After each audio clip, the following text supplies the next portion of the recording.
What's going on, guys, and welcome back to the channel. So today we have an oldie but a goodie. We're bringing Jafar back, and what is kind of an ideal playline? If you can hit Robin Hood on 1, Smee on 2, and then on 3 you hit your Jafar the Lamp Thief, who can quest for 2 and look at the top 2 cards to help you get what you need if you're missing any of your pieces. Turn 4 you shift Robin Hood.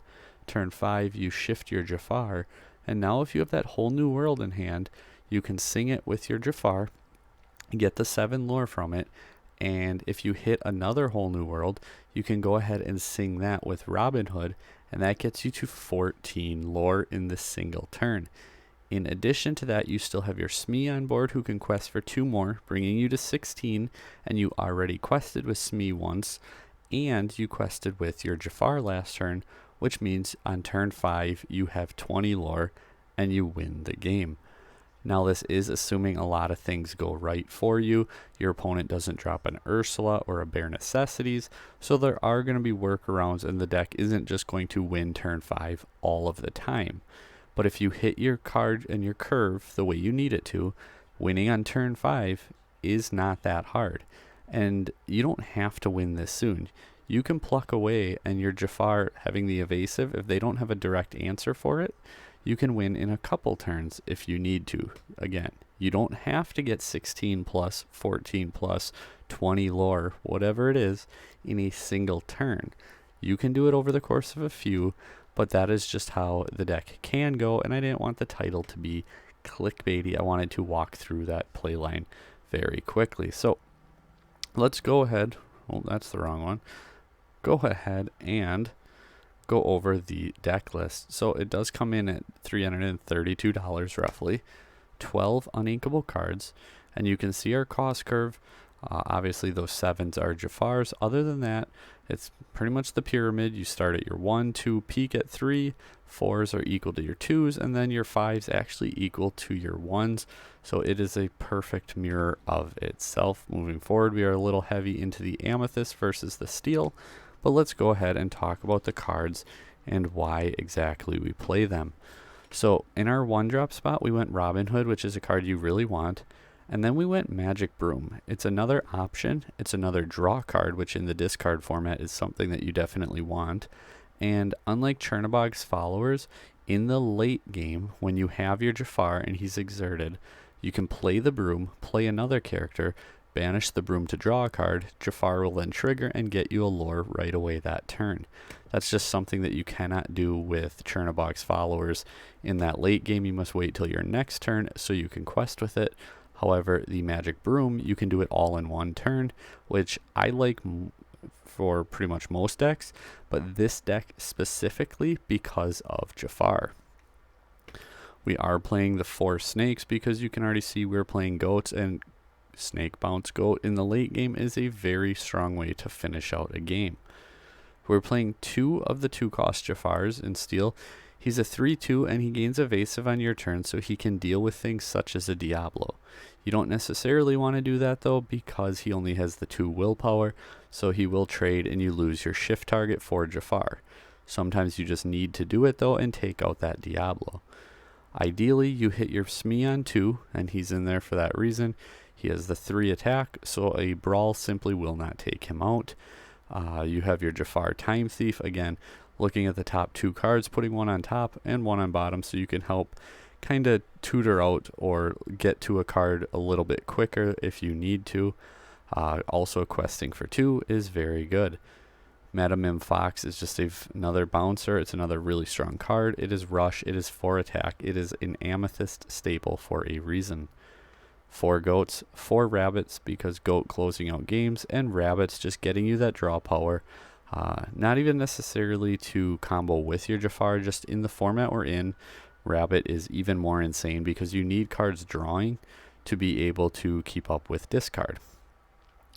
And let's say if you're on the play, you need to get to turn 5, so that means 5 ink. You need your Robin Hood, your Smee, your Jafar, Robin Hood, Jafar, and your whole new world. That's 6 cards, plus your 5 ink brings you to 11, and it's turn 5, which means your opponent had 4 turns, and if they drop Bucky on 2, then 3 and 4 they're making you discard. So you need 13 cards essentially if you're figuring in ink and discards. Well, you have 7 cards to start and 5 turns, so that leaves you 1 card short. If you're against the Bucky matchup, you might be better off holding that Smee in your hand for the ink or for the discard, because if you put it on the board, well, we just did the math, you need 13 cards, you only have 12, you're going to need that extra card for the ink or the discard in your hand. So you still need the Robin Hood because you have to hit that shift line so you can sing 2 whole new worlds on the same turn, and you need your Jafars. So those 4 cards have to see play as well as the whole new world. So again, Smee is that card if you're in the Bucky discard matchup. You don't play it on 2, you play your Robin Hood on 1. On 2, you just ink and pass while you can quest. On 3, you hit your Jafar. On 4, you shift Robin Hood and you can quest. On 5, that's when you shift your Jafar, and then you can go ahead and sing your whole new worlds. And the 2 whole new worlds, once again, would be the 14 lore. On turn 4, you quest with your Robin Hood, so that's 15, 16, as well as questing with your Jafar, so that's 17, 18. On turn 3, you would have quested with Robin Hood, and on turn 2, you would have quested with Robin Hood. So even if you miss your Smee and you hold it in that Bucky matchup, you still hit 20 lore by turn 5 if you can double whole new world your opponent. That's it for the character lineup, and then we go into our actions. We are playing the 2 Babooms because the card is just really good right now and it answers Bucky. Well, Bucky discard in the form of hitting that Diablo. We have 12 songs, 4 friends on the other side. It's another draw card. It's consistency.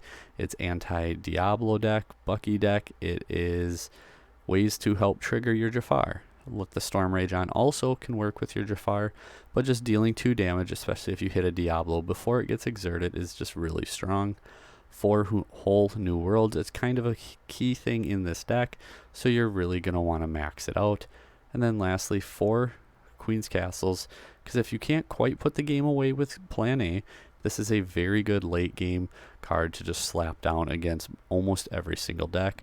Things like Ruby with Maui are going to be able to answer it a bit quicker, or like Fox Bouncing Crab can answer it. However, for the most part, a lot of decks struggle to answer a Queen's Castle immediately in the 1 turn. There's not really a whole lot more to it. The link for the deck is going to be down below. I do think this deck can see success in this format, and I don't think people really realize how quickly it can win. Like I said, you might only be at like 4 or 6 lore on turn 4, and then all of a sudden turn 5 hits, and if your Robin Hood stuck, your Jafar sticks, and you have a whole new world into a whole new world, you're going to go ahead and just pull in like 14 plus lore in that single turn. Or even if you can't quite get to 20, you might have things like Goat in your hand or Goat Bounce, so that way on turn 6 you can come back with like play Goat, play Snake, bounce Goat, win game. The deck is very explosive and pretty consistent.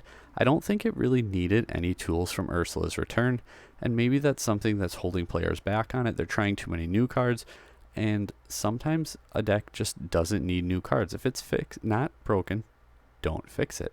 I think the deck can win, can get your Ursulas, can get your Playmats, and to go even further, I think in a challenge event, this deck can see success. I just don't think too many people are playing it currently, but if I'm going to bring it to an event, which maybe I will, this is the list I would play. If you have any questions, let me know in the link down below. Also, you may have noticed we hit our 4,000 subscriber mark, which means that giveaway will be getting announced in one of our videos this week, so make sure you stick around, turn on that bell, and come back for that video to do the instructions on the giveaway. It's subscribers, so you're just going to have to comment on a specific video and be subscribed, and that's how easy it is. Thanks for watching, and until next time guys, take care.